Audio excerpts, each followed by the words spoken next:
Ashe, Shalom. I'm keep it going. We're gonna keep it going. Remember, we were just talking in the previous video about the fig leaves. It say in the Garden of Eden, said they covered themselves in fig leaves, and they knew that they were naked. They covered themselves. Naked meaning they knew that they didn't know nothing. They was naked. They didn't know nothing. Not literally naked, no clothes on. They didn't know nothing. Their subconscious, their identity was naked. They didn't know nothing. So you see the fig leaves all this time. The fig leaves just been a representation of freedom, liberty. Just the same tree the Buddha is sitting under right now. That is a Bodhi tree. The fig leaves. I'm gonna get back into. I got it for you right here. And that God said, "Let us remove them." Wasn't physically, but subconsciously.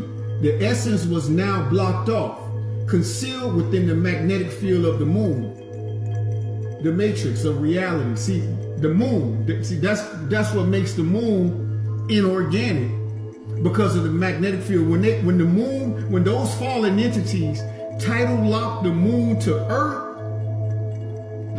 That's why I kind of be thrown off when I hear a lot of this feminine. The feminine species always saying, the moon, this, the moon. If they really went and researched what the moon does to the feminine, how it creates the waves, it makes the roars of the ocean, it makes the emotions, the energy. The water is life. Water is of a feminine principle. It's tidally locked to the planet. That's by design. It was not always like that. That satellite is tidally locked to the planet. But that's something else. We'll get there. Right now, fig leaves. It's saying in the Bible that they clothed themselves with fig leaves. They covered themselves. They covered themselves with knowledge. That's why the God of the Bible had to keep. Remember I said that God keep asking questions. Oh, where are you? Who told you this? See the disconnection? I'm gonna keep reading. It says, these false gods are stalling you out while drowning you in ignorant bliss. Playing in your face with all this material stuff. This gotta have this new stuff, It's all right to have nice things, but have your soul anchored down though first. So they playing in your face with this ignorant bliss. The fig leaves, it's the Buddha tree. It says, drowning you in ignorant bliss while siphoning your life force through planned trials and tribulations, so that when you do cross over, you will only reincarnate. This is called soul binding. See, they have to misinform you. They have to keep this fabricated doctrination out here. That's how they stall you out. So then when you do cross over, you know nothing. You're not focused on you don't know nothing. You only can get as far as what you accumulate here in your soul, in your spirit. That which you accumulate here, it determines where you end up. So everybody that leave here, you don't have to go back home. You don't have to die to get there either. You can cross right over and come back. Cross over, come back. Cross over, come back. You don't have to shed this physical. This is a vehicle. You don't have to lose this vehicle to get there. You don't have to lose the vehicle to get there. Like, this thing is so deep and profound. It is so incredible. It's phenomenal. The way the great divine source designed the ascension cycle, designed us, it is phenomenal. And it's fail-proof. I promise you it's fail-proof. All you have to do is go within when you look without question everything, it's fail proof. It's a fact. I'm gonna keep reading. It says, malevolent, having or showing a wish to do evil to others, the glint of dark, malevolent eyes to destroy. The tree of life, the tree of awakening. Remember, the tree of life, you are that, the Kabbalah. Okay, so when that God say, let's remove them before they touch the tree of life, before they go more deeper inside, before they go deeper inside. That's what it was. The tree of awakening, the Bodhi tree, symbolizes profound spiritual significance. Buddhism marking Buddha's enlightenment, exploring the truths of self and the universe. The quest for knowledge and enlightenment testifies to the Bodhi tree's lasting legacy as a spiritual awakening emblem.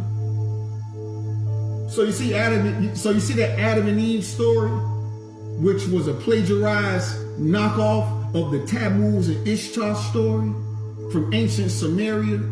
So when you go that far back, then you go into the Anunnakis. Remember I said I'm trying to like walk the conscious collective community. I'm trying to walk you into it.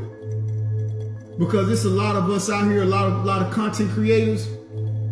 They done found out this stuff, and they just, they only going from where they found it out at. They're not actually, and I'm not shooting nobody up. It's fine because they have a collective that's already designed for them to reach. So it's not that they're doing nothing wrong.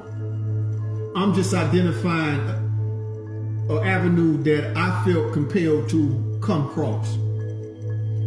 It says, Buddhism originated in India in the 6th century, before Christ's era, in the 6th century. The Adam and Eve story was in the 4th century. The Tammuz and Ishtar story was 2000 BCE, 500 years before the Adam and Eve story. So I'm just showing you the timelines.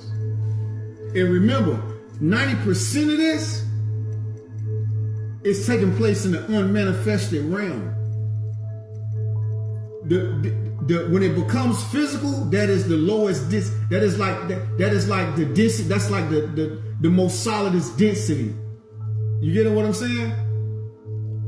That's why I'm saying like this is a great time for us to be alive, because we are the souls that have a chance to do the most immaculate transfiguration ever seen before. We are the souls that will exhibit and display the most magnificent, miraculous transfiguration ever seen. I'm telling you this.